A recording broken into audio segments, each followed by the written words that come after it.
පීකි බ්ලයින්ඩර්ස් film එක එනවා. බලමුද? The Immortal Man ගැන අලුත්ම විස්තර ටික. මේ ෆිල්ම් එකෙන් අහන ලොකුම ප්‍රශ්නේ තමයි ටොමි ෂෙල්බි ඇත්තටම මැරෙන්නේ නැද්ද? ටොමස් ෂෙල්බි ආයෙත් එනවා. හැබැයි මේ පාරේ එන්නේ හිතුවටත් වඩා වෙනස්ම විදිහකට. කතාව යන්නේ දෙවෙනි ලෝක යුද්ධ කාලේට. දේශපාලන කුමන්ත්‍රණ නිසා ෂෙල්බි පවුලට ලොකු ප්‍රශ්න එනවා. සිලියන් මර්ෆිගේ ඇක්ටිං ගැන කියන්න දන්නේ හැමදාම වගේ ඒක නෙක්ස් ලෙවල් තමයි. කතාවේ ප්‍රධානම දේ තමයි ටොමීට අභියෝග කරන අලුත් චරිතයක් එන එක.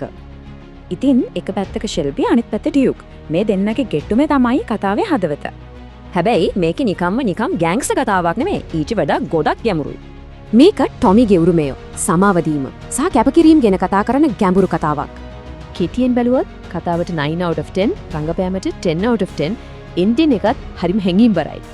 ෆිල්ම් එක 2020 මාර්තු වල තියටර්ස් වලට එනවා. ඊට පස්සේ Netflix එකට එනවා. ඉතින් පීකි බ්ලයින්ඩර්ස් ෆෑන් කෙනෙක් නම් මේක නම් අනිවාර්යයෙන්ම බලන්න ඕනේ.